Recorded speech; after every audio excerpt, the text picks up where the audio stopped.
ಒತ್ತಡದ ಬದುಕು, ಪೌಷ್ಟಿಕ ಆಹಾರದ ಕೊರತೆಯಿಂದ ಶುಗರ್, ಬಿಪಿ, ಬೊಜ್ಜು, ಗ್ಯಾಸ್ಟ್ರಿಕ್ ನಂತಹ ಆರೋಗ್ಯ ಸಮಸ್ಯೆ. ಹೆಚ್ಚು ಪೋಷಕಾಂಶಯುಕ್ತ ಆಹಾರ ಮತ್ತು ಸಿರಿಧಾನ್ಯಗಳೇ ಇದಕ್ಕೆ ಪರಿಹಾರ. ಮಿಲೆಕ್ಸ್ ಚೂರ್ಣಂ ಇಂದಿನ ವೇಗದ ಬದುಕಿಗೆ ಪುರಾತನ ಪೋಷಣೆಯ ಶಕ್ತಿ. ಇದು ಸಿರಿಧಾನ್ಯ, ಡ್ರೈ ಫ್ರೂಟ್ಸ್, ಮೊಳಕೆ ಕಾಳುಗಳು, ಧಾನ್ಯಗಳು ಹಾಗೂ ಸೀಡ್ಸ್ ಇಂದ ಸಮೃದ್ಧವಾಗಿದೆ. ಬನ್ನಿ ಮತ್ತೆ ಸಾಂಪ್ರದಾಯಿಕ ಸಿರಿಧಾನ್ಯಗಳಿಗೆ ಹಿಂದಿರುಗೋಣ. ಆರ್ಡರ್ ಮಾಡಲು ಲಿಂಕ್ ಡಿಸ್ಕ್ರಿಪ್ಷನ್ ಮತ್ತು ಪಿನ್ ಕಾಮೆಂಟ್ ನಲ್ಲಿದೆ.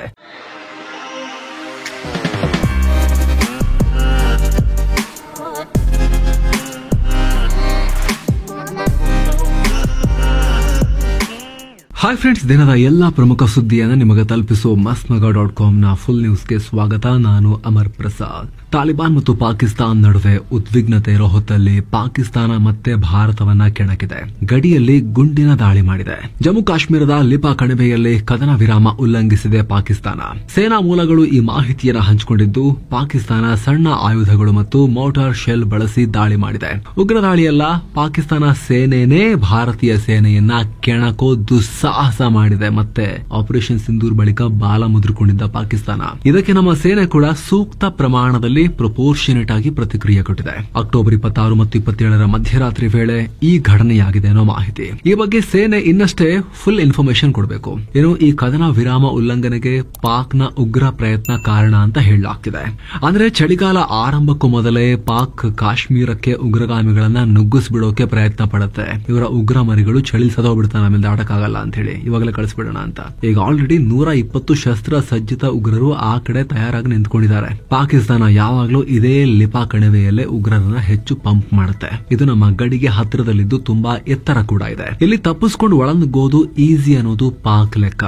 ಆಪರೇಷನ್ ಸಿಂಧೂರ್ ಟೈಮ್ ನಲ್ಲಿ ಇಲ್ಲಿದ್ದ ಎಲ್ಲ ಪೋಸ್ಟ್ ಗಳನ್ನ ಭಾರತ ಕುಟ್ಟಿ ಪುಡಿ ಮಾಡಿತ್ತು. ಈಗ ಅಲ್ಲಿಂದಲೇ ಹೊಸ ಪೋಸ್ಟ್ ಕಟ್ಕೊಂಡು ಲಾಂಚ್ ಪ್ಯಾಡ್ ಮಾಡಿಕೊಂಡು ಈ ದಾಳಿ ಮಾಡ್ತಾ ಇದ್ದಾರೆ. ಸೇನೆ ಕೂಡ ಈ ಬಗ್ಗೆ ಹೈ ಅಲರ್ಟ್ ನಲ್ಲಿದೆ. ಇನ್ನೊಂದ್ ಕಡೆ ಇದೇ ಪಾಕಿಸ್ತಾನ ಜಗತ್ತಿನ ಮುಂದೆ ಬೆತ್ತಲಾಗಿದೆ. ಪಾಕ್ ಸೇನೆ ಒಳಗೆ ಮೂರನೇ ಯಾವುದೋ ಒಂದು ರಾಷ್ಟ್ರ ಕಾರ್ಯಾಚರಣೆ ಮಾಡ್ತಿದೆ ಅನ್ನೋ ಸ್ಫೋಟಕ ವಿಚಾರ ಬಾಯ್ಬಿಟ್ಟಿದೆ. ಇತ್ತೀಚೆಗೆ ತಾಲಿಬಾನ್ ಜೊತೆ ಪಾಕಿಸ್ತಾನ ಟರ್ಕಿಯಲ್ಲಿ ಶಾಂತಿ ಸಭೆ ಮಾಡ್ತಾ ಇತ್ತು. ಈ ವೇಳೆ ತಾಲಿಬಾನಿಗಳು ನಮ್ಮ ಮೇಲೆ ಪಾಕ್ ದಾಳಿ ಮಾಡಬಾರದು ಅಂತ ಹೇಳಿದ್ರು. ಆದ್ರೆ ಇದನ್ನ ಪಾಕ್ ನಿರಾಕರಿಸಿದೆ. ಮುಂದಿನ ದಿನಗಳಲ್ಲಿ ಅಫ್ಘಾನಿಸ್ತಾನದ ಒಳಗಡೆ ಆಗೋ ಡ್ರೋನ್ ದಾಳಿಗಳನ್ನು ನಿಲ್ಲಿಸೋಕೆ ನಮ್ಮಿಂದ ಆಗಲ್ಲ, ಯಾಕಂದ್ರೆ ಈ ವಿಚಾರದಲ್ಲಿ ನಾವು ಅಸಹಾಯಕರು. ನಿಮ್ಮ ದೇಶದೊಳಗೆ ಆಗ್ತಿರೋ ಡ್ರೋನ್ ದಾಳಿ ಬರೀ ನಾವು ಮಾಡಿಸ್ತಿರೋದಲ್ಲ, ನಾವು ಫಾರಿನ್ ಕಂಟ್ರಿ ಜೊತೆ ಈ ಹಿಂದೆನೆ ಒಪ್ಪಂದ ಮಾಡ್ಕೊಂಡ್ಬಿಟ್ಟಿದೀವಿ. ಆ ಒಪ್ಪಂದದ ಪ್ರಕಾರ ಅಫ್ಘಾನಿಸ್ತಾನ ಮೇಲೆ ಡ್ರೋನ್ ದಾಳಿ ನಡೆಸೋಕೆ ನಾವು ಅನುವು ಮಾಡಿಕೊಡ್ಬೇಕು. ಈ ಒಪ್ಪಂದಕ್ಕೆ ನಾವು ಬದ್ಧರಾಗಿರೋ ಕಾರಣ ಡ್ರೋನ್ ದಾಳಿ ನಿಲ್ಲಿಸೋ ಶಕ್ತಿ ನಮ್ಮ ಕೈಯಲ್ಲಿಲ್ಲ ಅಂತ ಪಾಕಿಸ್ತಾನ ಹೇಳಿದೆ.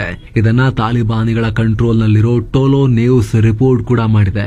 ಆದ್ರೆ ಇಲ್ಲಿ ಪಾಕಿಸ್ತಾನ ಅದ್ಯಾವ ಫಾರಿನ್ ಕಂಟ್ರಿಯೊಂದಿಗೆ ಅಂತದ್ದೊಂದು ಗುಪ್ತ ಒಪ್ಪಂದವನ್ನ ಮಾಡ್ಕೊಂಡಿದೆ ಅನ್ನೋದು ಮಾತ್ರ ಇನ್ನೂ ಕೂಡ ರಿವೀಲ್ ಮಾಡಿಲ್ಲ. ಆದ್ರೆ ಬಹುತೇಕ ಇನ್ಯಾರು, ಇವರ ಡಾಲರ್ ಡ್ಯಾಡಿ ಅಮೆರಿಕ. ಸೊ ಈಗ ಈ ವಿಚಾರ ಸ್ಫೋಟಕ ತಿರುವುಗಳಿಗೆ ಕಾರಣ ಆಗ್ತಾ ಇದೆ. ಇಡೀ ಈ ರೀಜನಲ್ ಜಿಯೋ ಪಾಲಿಟಿಕ್ಸ್ ನಲ್ಲಿ ಈ ಭಾಗದ್ದು ಅಫ್ಘಾನಿಸ್ತಾನ ಕೆರಳಿ ಕೆಂಡವಾಗ್ಬಿಟ್ಟಿದೆ. ಈ ಮಾತುಕತೆ ಕೂಡ ಯಾವುದೇ ಒಪ್ಪಂದಕ್ಕೆ ಬರದೆ ವಿಫಲ ಆಗಿದೆ. ಟಿಟಿಪಿಗಳು ಪಾಕಿಸ್ತಾನ ಮೇಲೆ ದಾಳಿ ಮಾಡಿದ್ರೆ ಅಫ್ಘಾನ್ ಒಳಗೆ ಸೇನಾ ದಾಳಿ ಮಾಡೋಕೆ ನಮಗೆ ನೀವು ಅನುಮತಿ ಕೊಡಬೇಕು, ಇದಕ್ಕೆ ಒಪ್ಪಿಗೆ ಕೊಡಬೇಕು ಅಂತ ಪಾಕಿಸ್ತಾನ ಕಂಡೀಷನ್ ಇಟ್ಟಿತ್ತು. ಅಲ್ಲದೆ ಪಾಕಿಸ್ತಾನ ನಿಯೋಗ ಮಾತುಕತೆ ನಡೆಸೋಕೆ ಯಾವುದೇ ತಯಾರಿ ಮಾಡ್ಕೊಳ್ದೆ ಹೋಗಿತ್ತು. ಕ್ಲಿಯರ್ ಪ್ಲಾನ್ ಇರಲಿಲ್ಲ.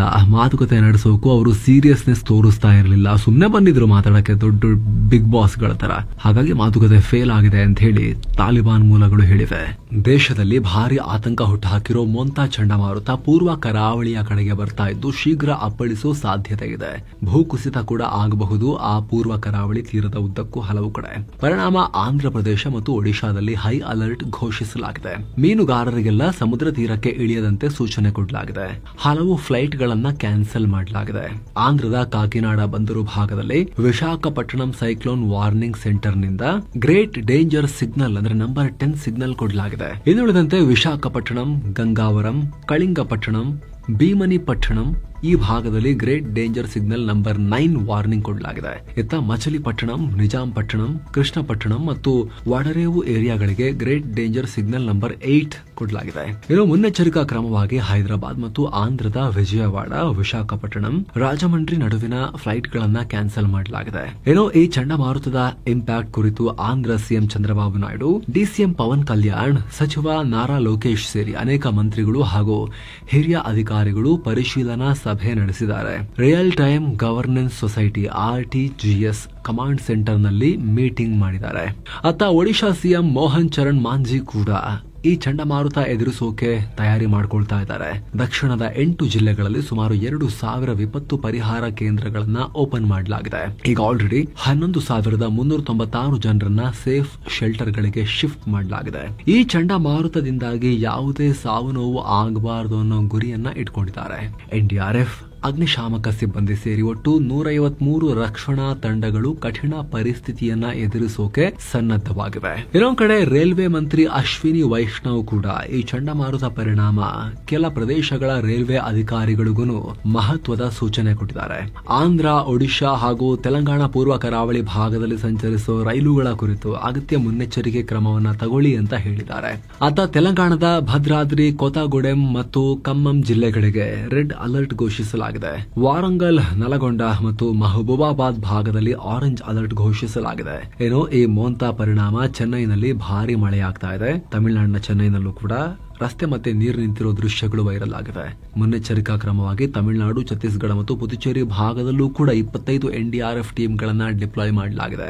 ಅಲ್ಲದೆ ಅಗತ್ಯ ಬಿದ್ದರೆ ಇನ್ನೂ 20ಕ್ಕೂ ಅಧಿಕ ಟೀಮ್ಗಳನ್ನ ಕೂಡಲೇ ನಿಯೋಜಿಸೋಕೆ ತಯಾರಿ ಮಾಡಿಕೊಳ್ಳಲಾಗಿದೆ. ಈ ಮೂಲಕ ಕಂಪ್ಲೀಟ್ ಪೂರ್ವ ಕರಾವಳಿ, ಒಡಿಶಾ, ಆಂಧ್ರಪ್ರದೇಶ, ಒಳಗಡೆ ತೆಲಂಗಾಣ, ಛತ್ತೀಸ್ಗಢ ಹಾಗೆ ತಮಿಳುನಾಡು, ಪುದುಚೇರಿ ಇಡೀ ಆ ಸ್ಟ್ರೆಚ್ಗೆನೆ ಮೋಂತಾ ಕಾಟ ಕೊಡ್ತಾ ಇದೆ.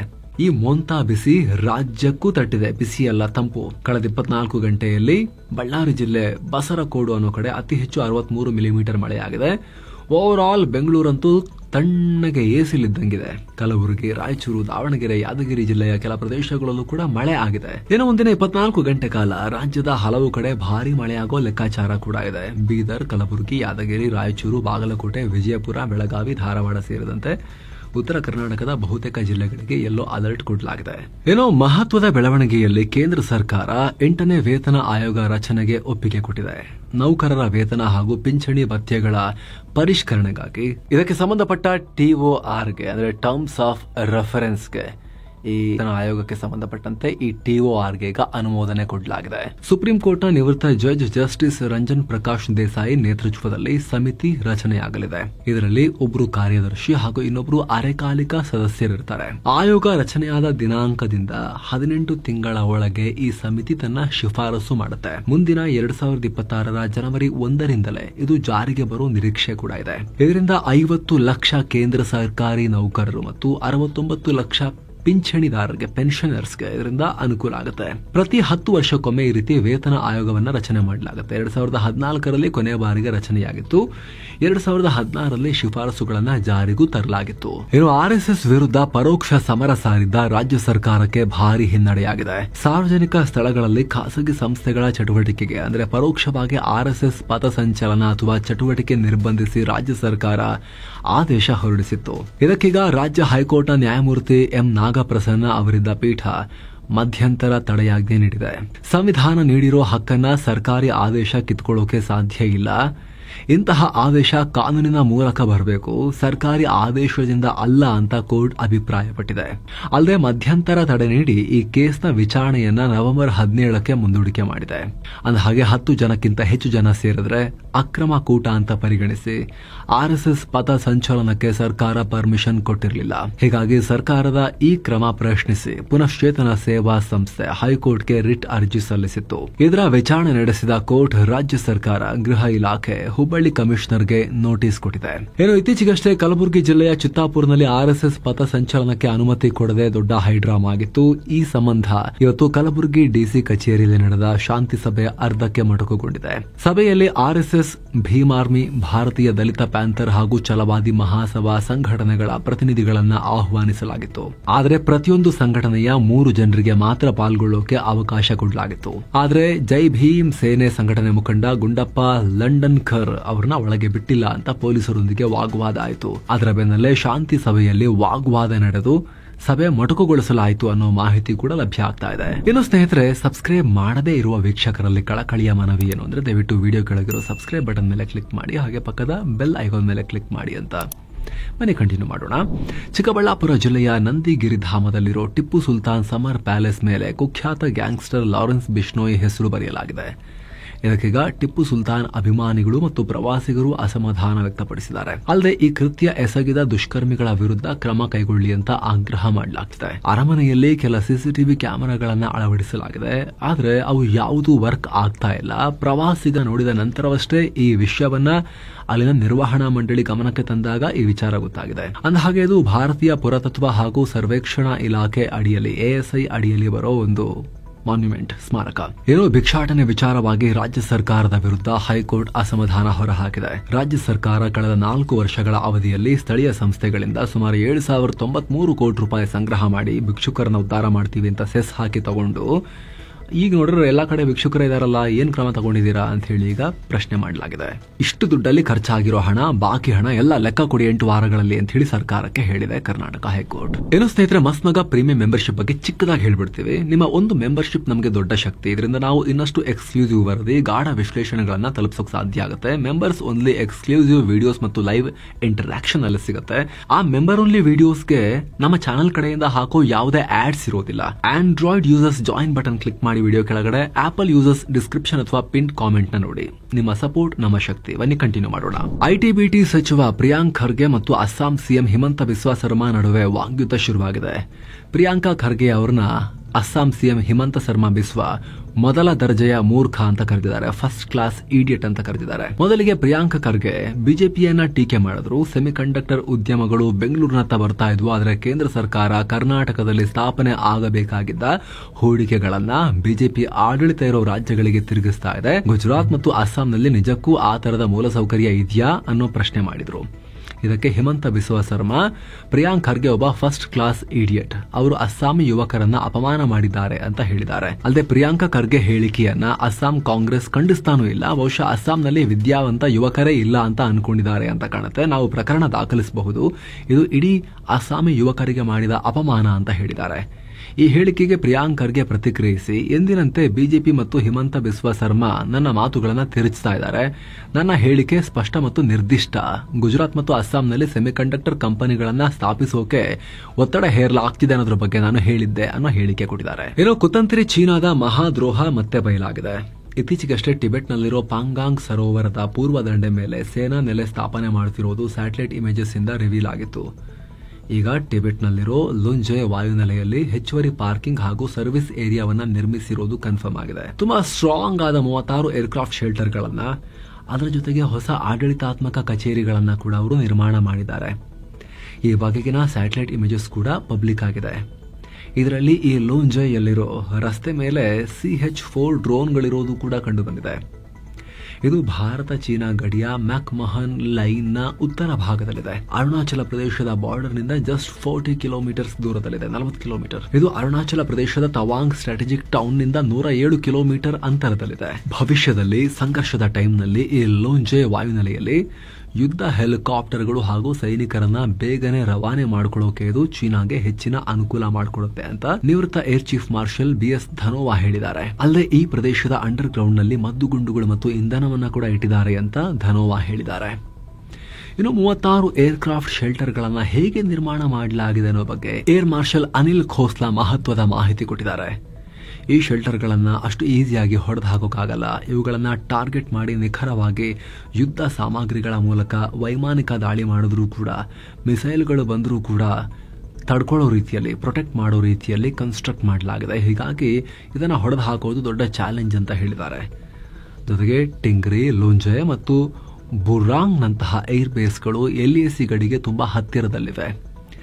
ಕೇವಲ 50ರಿಂದ 150 ಕಿಲೋಮೀಟರ್ ವ್ಯಾಪ್ತಿಯಲ್ಲಿವೆ. ಇದೆಲ್ಲದರಿಂದ ಚೀನಾ ವಾಯುಸೇನೆಗೆ ಸಂಘರ್ಷದ ವೇಳೆ ಬೇಗನೆ ಸೇನೆ ನಿಯೋಜನೆ ಮಾಡೋಕೆ, ಶಸ್ತ್ರಾಸ್ತ್ರ ಪೂರೈಸೋಕೆ ಸುಲಭ ಆಗುತ್ತೆ.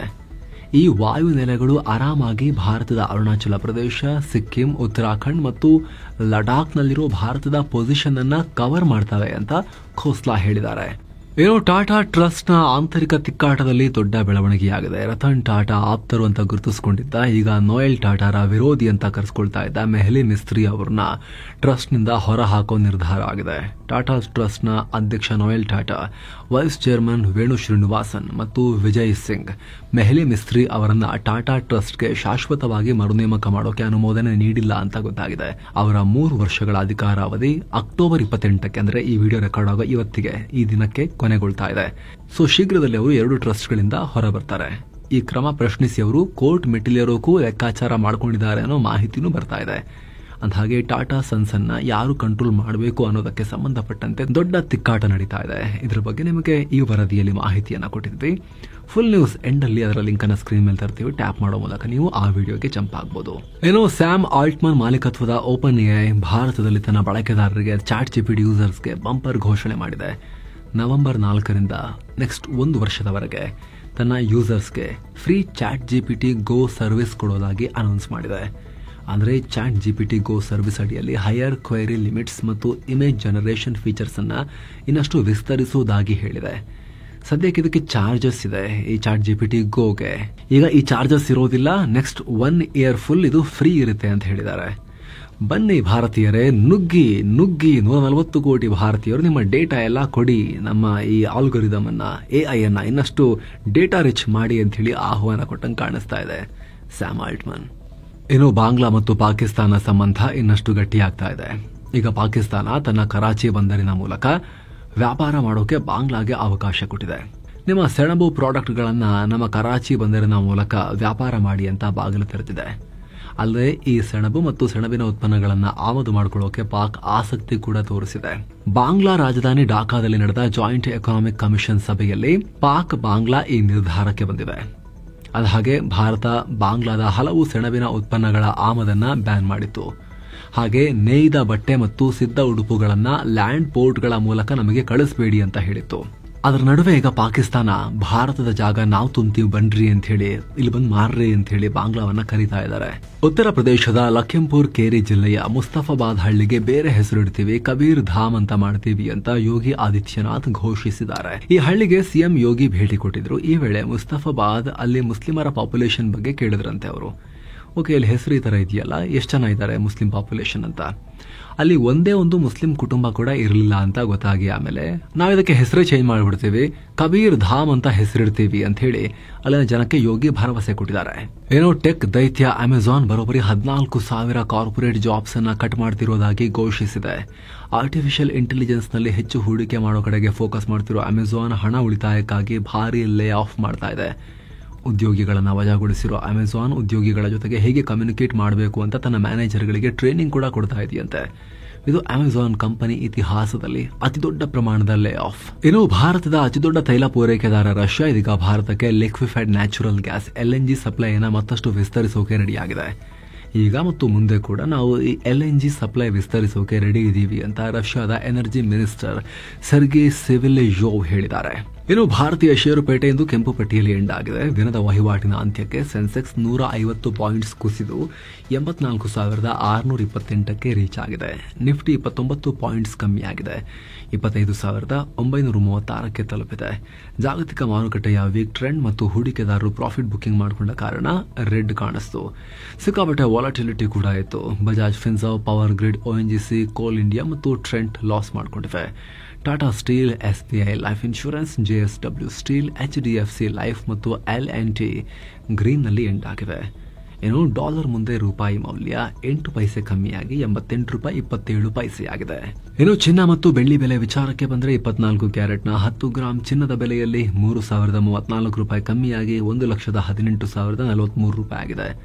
22 ಕ್ಯಾರೆಟ್ನ 10 ಗ್ರಾಂ ಚಿನ್ನದ ಬೆಲೆಯಲ್ಲಿ 2,780 ರೂಪಾಯಿ ಕಮ್ಮಿಯಾಗಿ 1,08,130 ರೂಪಾಯಿ ಆಗಿದೆ. 1 ಕೆಜಿ ಬೆಳ್ಳಿ ಬೆಲೆಯಲ್ಲಿ 3,135 ರೂಪಾಯಿ ಕಮ್ಮಿಯಾಗಿ 1,41,896 ರೂಪಾಯಿ ಆಗಿದೆ. ಸೊ ಫ್ರೆಂಡ್ಸ್, ಇದಾಗಿತ್ತು ಇವತ್ತಿನ ಫುಲ್ ನ್ಯೂಸ್. ನಾವು ಕುಯ್ದಿಲ್ಲ, ಎಳೆದಿಲ್ಲ, ಕಿರ್ಚಾಡಿಲ್ಲ, ಬರೀ ಸುದ್ದಿ ತರ ತಲುಪಿಸುವ ಪ್ರಯತ್ನವನ್ನ ಮಾಡಿದ್ದೀವಿ. ನಮ್ಮ ಈ ಪ್ರಯತ್ನ ನಿಮಗೆ ಇಷ್ಟ ಆಗ್ತಾ ಇದ್ರೆ ಸ್ನೇಹಿತರೆ ದಯವಿಟ್ಟು ಸಬ್ಸ್ಕ್ರೈಬ್ ಮಾಡಿ. ಹಾಗೆ ಸ್ನೇಹಿತರೆ, ಆಗಲೇ ಹೇಳಿದ ಮಸ್ಮಗ ಪ್ರೀಮಿಯಂ ಮೆಂಬರ್ಶಿಪ್ ಅನ್ನು ಕೂಡ ಆಸಕ್ತರು ಕನ್ಸಿಡರ್ ಮಾಡಬಹುದು. ಮತ್ತೆ ಭೇಟಿ ಆಗ್ತಿರೋಣ. ನಮಸ್ತೆ.